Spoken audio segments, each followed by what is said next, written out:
नमस्कार मित्रों, एक बार पुनः मैं अहसन पालीवाल आप सभी का हमारे ऑनलाइन स्टडी चैनल में हार्दिक स्वागत करता हूं, अभिनंदन करता हूं। आज हम आपके सामने एक नया टॉपिक लेके आए हैं और वो टॉपिक है समास। आज हम समास के बारे में पढ़ेंगे। समास का शाब्दिक अर्थ होता है संक्षिप्तता, छोटा रूप जिसे कह सकते हैं, और समास का विलोम होता है व्यास। मित्रों, अगर संधि और समास की तुलना करें तो जहां संधि में दो वर्णों का मेल हो रहा था, वही समास में दो पदों का मेल हो रहा है। संधि में दो वर्णों के मेल से विकार उत्पन्न होता था, समास में दो पदों के मेल से कोई विकार उत्पन्न नहीं होता है। तीसरी बात, संधि का विलोम विच्छेद था और समास का विलोम व्यास। अब हम बात करें समास की परिभाषा की, तो अभी हमने बोला कि दो या दो से अधिक पदों के मेल को समास कहते हैं। दो या दो से अधिक पदों का मेल होता है तो मित्रों समास कहलाता है। जैसे हमने कहा रसोई घर, यहां पर दो पद मिल रहे हैं, रसोई घर। जैसे हमने कहा त्रिभुज, तन मन धन, कितने भी उदाहरण ऐसे ले सकते हैं।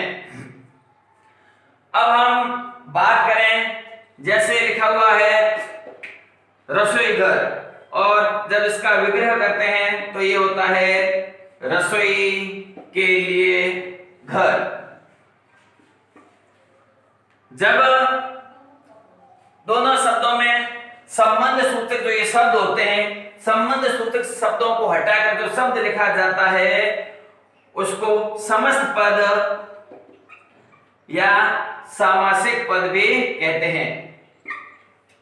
और दोनों पदों को जब संबंध सूचक शब्दों के द्वारा व्यक्त किया जाता है तो इसको समास विग्रह कहते हैं।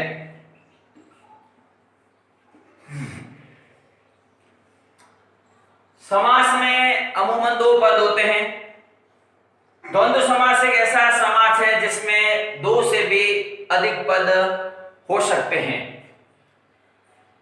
समास में कहीं पर पहले पद की प्रधानता होती है, कहीं पर द्वितीय पद की प्रधानता होती है, कहीं पर दोनों पद प्रधान होते हैं, कहीं पर ना पहला पद प्रधान होता है ना दूसरा पद प्रधान होता है, बल्कि अन्य पद की प्रधानता होती है। अब हम बात करें समास के भेदों की, प्रकारों की। नॉर्मली समास 6 प्रकार के होते हैं, लेकिन हम अगर पद की प्रधानता की बात करें तो पद की प्रधानता के आधार पर समास 4 प्रकार के होते हैं, जिसमें पहला है पहला पद प्रधान। पहला पद प्रधान अव्ययभाव में होता है। अव्ययभाव समास में पहला पद प्रधान होता है। द्वितीय पद प्रधान यानी कि दूसरा पद प्रधान तत्पुरुष में, कर्मधारय में और द्विगु समास में द्वितीय पद प्रधान होता है। दोनों पद प्रधान। द्वंद्व समास ऐसा समास है जिसमें दोनों पद प्रधान होते हैं और अन्य पद की प्रधानता। बहुब्रीहि समास एक ऐसा समास होता है जिसमें ना तो पहला पद प्रधान होता है ना दूसरा पद प्रधान होता है, बल्कि अन्य पद की प्रधानता होती है, वो बहुब्रीहि समास होता है। अब हम अव्ययभाव समास पढ़ेंगे।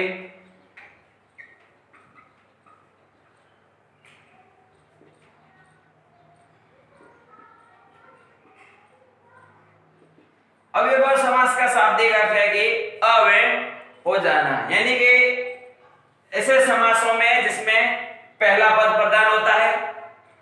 दूसरी बात है इसके अंदर, एक तो इसमें प्रथम पद प्रधान। दूसरी बात है प्रथम पद अव्यय। जैसे हमने एक उदाहरण लिया यथाशक्ति, शक्ति के अनुसार। यहां जो प्रथम पद है यथा है, ये एक अव्यय सूचक शब्द है। जैसे हमने कहा यथा शीघ्र, ये जो पहला शब्द आ रहा है यथा, ये एक अव्यय शब्द है। यथेच्छा, जैसे इच्छा के अनुसार, ये सब शब्द अव्यय शब्द है, तो अव्यय भाव की श्रेणी में जाएंगे। तीसरी बात, इसके अंदर प्रथम पद उपसर्ग हो, प्रथम पद उपसर्ग हो, जैसे हमने कहा आमरण, लावारिस, प्रत्येक, प्रतिदिन, बेशक, भरपेट, दर हकीकत, यानी ये जितने भी शब्द है जिसमें प्रथम पद है, उपसर्ग है, इसके कारण ये सब शब्द अव्ययभाव समास की श्रेणी में जाएंगे। चौथी बात इसके अंदर क्या है कि संज्ञा शब्दों की पुनरावृत्ति होती है, संज्ञा शब्दों की पुनरावृत्ति होती है। जैसे हमने कहा घर घर, गली गली, सड़क सड़क, जो भी शब्दों की पुनरावृत्ति है वो भी अव्ययभाव समास की श्रेणी में जाएगी। दूसरा हमारा समास है, इसमें एक बात और है, जब दो संज्ञा शब्दों, जैसे हमने एक उदाहरण लिया जगन्नाथ, अब इसके अंदर जगत और नाथ दो शब्द है और दोनों संज्ञा शब्द है। जब दोनों संज्ञा शब्दों के बीच में काके की का संबंध होता है, जैसे जगत का नाथ, अगर काके की का संबंध आता है दोनों संज्ञा शब्दों के बीच में तो वो तत्पुरुष में जाएगा। जैसे हम कहें विषय अनुसार, अब इसके अंदर एक विषय है और दूसरा है अनुसार है। जब संज्ञा अव्यय शब्दों के बीच में काके की का संबंध आए तो वहां पर अव्ययभाव समास होगा। जैसे प्रसंगानुसार, प्रसंग के अनुसार, प्रश्नानुसार, प्रसंग के अनुसार, तो वहां पर अव्ययभाव समास होगा। नेक्स्ट दूसरा समास है हमारा कर्मधारय समास। अब कर्मधारय समास में भी द्वितीय पद प्रधान होता है, विशेषण विशेष्य का भाव होता है या उपमान उपमेय का भाव होता है। ऐसे पद कर्मधारय समास की श्रेणी में जाएंगे। जैसे हम एक उदाहरण लेते हैं, जैसे हमने कहा नील कमल, यहां पर इस कमल की विशेषता है कि वो नीला है। जैसे हमने कहा लाल मिर्च, इस मिर्च की विशेषता है कि वो लाल है। जैसे हमने कहा अंधविश्वास, विश्वास कैसा है, अंधा है। यहाँ विशेषण विशेष्य का भाव हो या उपमान उपमेय का भाव हो। मन मंदिर, मन रूपी मंदिर। मृग नयन, मृग के समान आंखें। राजीव लोचन, कमल के समान नेत्र। ऐसे जो उदाहरण आते हैं वो भी कर्मधारय समास की श्रेणी के अंतर्गत जाते हैं। जैसे हम कहें कभी कभी इस समास में जो विशेषण शब्द होते हैं, अगर विशेषण शब्दों की पूर्ण या अर्ध पुनरावृत्ति होती है तो भी कर्मधारय समास की श्रेणी में जाते हैं। जैसे हमने कहा लाल लाल, जैसे हमने कहा सफेद सफेद, विशेषण शब्दों की यहां पर पूर्ण पुनरावृत्ति हो रही है या जैसा या अर्ध पुनरावृत्ति, जैसे कहें हम काला कट, भूरा भट, नीला झट, तो अगर अर्ध पुनरावृत्ति भी हो तो भी वो कर्मधारय समास की श्रेणी में जाएगी। नेक्स्ट है द्वंद्व समास।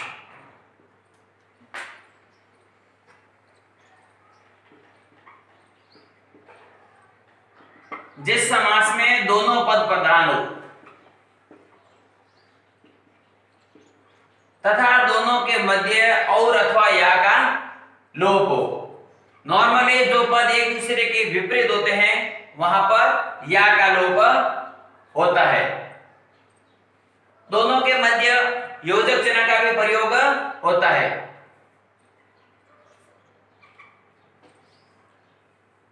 दो संख्याएं आए तथा वो असमान हो, तथा संख्याएं असमान हो,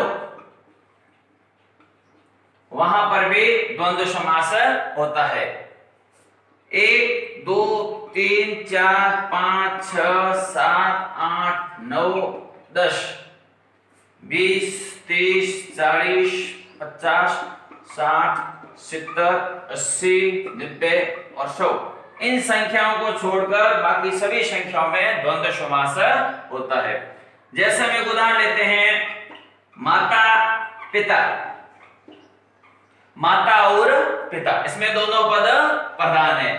जैसे हम कहें पाप पुण्य, पाप या पुण्य पद एक दूसरे के विपरीत हैं, अतः यहाँ पर समास विग्रह पाप या पुण्य है। जैसे हम कहें सुरासुर, सुर या असुर, धर्माधर्म, धर्म या अधम, कृष्णार्जुन, कृष्ण और अर्जुन। द्वंद्व समास एक ऐसा समास है जिसमें दो से भी अधिक पद हो सकते हैं। जैसे हमने कहा तन मन धन, जैसे हमने कहा लाल बाल पाल, तो इसमें दो से अधिक पद है और दो से अधिक पद वाले समस्त उदाहरण द्वंद्व समास की श्रेणी में आते हैं। जैसे कभी कभी इसमें एक ही पद हमको दिखाई देता है, लेकिन जब उसका हम समास विग्रह करते हैं, तो जैसे मान लो उदाहरण है दंपति, अब दंपति में कौन कौन होते हैं, पति और पत्नी, तो यहाँ पर समास विग्रह करने पर पता चलता है कि ये भी द्वंद्व समास की श्रेणी में आएगा। जैसे हम कहें परिवार, अब परिवार के अंदर माता पिता और बच्चे, ये भी द्वंद्व समास की श्रेणी में आएगा। अब जैसे हम एक उदाहरण लेते हैं 4 5,